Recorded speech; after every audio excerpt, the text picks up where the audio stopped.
Hello students, how are you? I hope you all are fine at your home and study properly.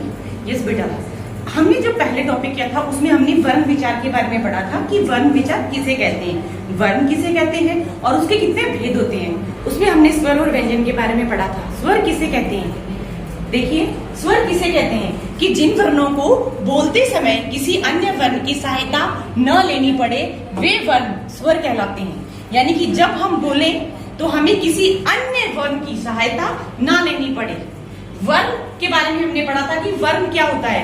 वर्ण वह इकाई है जिसके और टुकड़े नहीं किए जा सकते।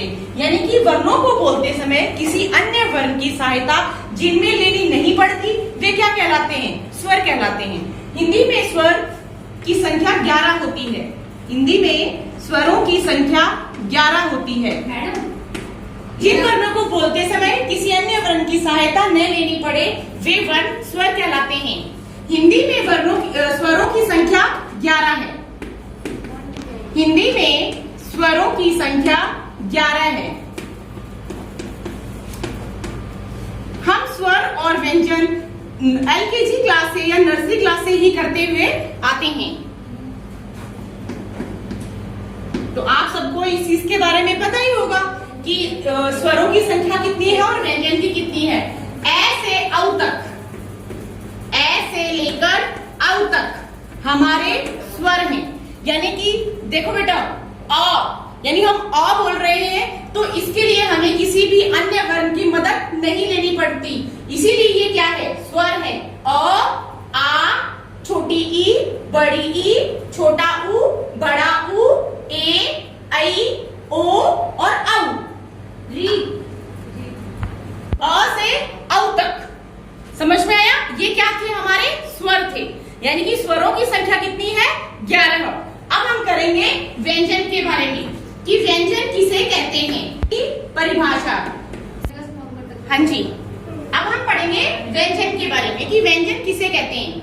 कि जिन वर्णों को बोलने में स्वरों की सहायता लेनी पड़ती है उन्हें व्यंजन कहते हैं। स्वर में क्या था? हमें किसकी सहायता नहीं लेनी पड़ रही थी, हमें किसी भी वर्ण की मदद नहीं लेनी पड़ रही थी। लेकिन अगर हम व्यंजन बोलेंगे तो उसमें हमें स्वरों की सहायता लेनी पड़ेगी। तो इसकी प्रॉपर डेफिनेशन क्या हुई कि जिन वर्णों को बोलने में स्वरों की सहायता लेनी पड़ती है उन्हें व्यंजन कहते हैं। हिंदी में व्यंजन कितने हैं? 33। कितने व्यंजन है? 33 व्यंजन है। कैसे है तक। देखो बेटा, उदाहरण के रूप में देखिए आप कि क को बोलने के लिए हमें स्वर अ की मदद लेनी पड़ती है। इसमें देखिए एक शब्द हम और उठाते हैं, माँ। तो माँ बोलेंगे तो क्या होगा?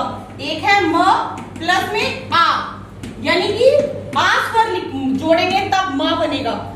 सारे जितने भी व्यंजन हैं उनको बोलने के लिए हमें स्वरों की मदद लेनी पड़ती है। ये 33 है क से अ तक।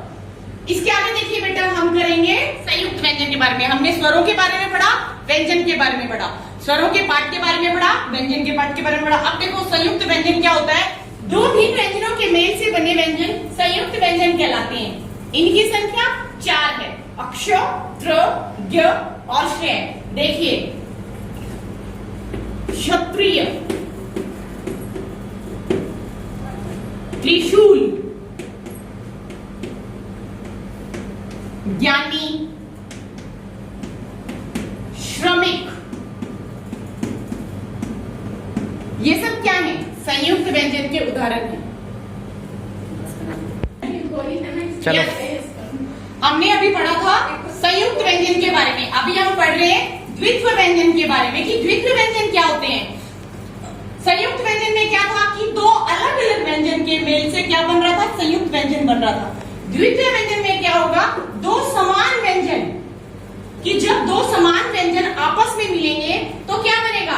द्वितीय व्यंजन। यानी कि दो समान व्यंजनों के परस्पर संयोग से बने व्यंजन द्वितीय व्यंजन कहलाते हैं। जैसे बिल्ली, देखो ल और ल समान व्यंजन है तो ये क्या है? द्वित्व व्यंजन। पत्ता, प आधा त और ता, पत्ता, पत्ता है तो ये क्या है? द्वित्व व्यंजन है।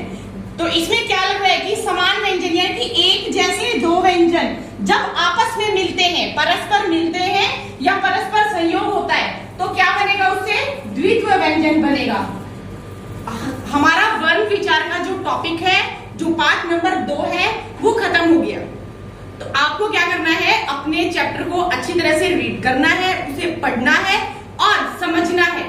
उसमें आपको वर्ण की परिभाषा, स्वर की परिभाषा, व्यंजन की परिभाषा याद करनी है और अपनी अभ्यास पुस्तिका में लिखनी है। आशा करती हूँ आपको पार्ट नंबर 2 समझ आया होगा। धन्यवाद।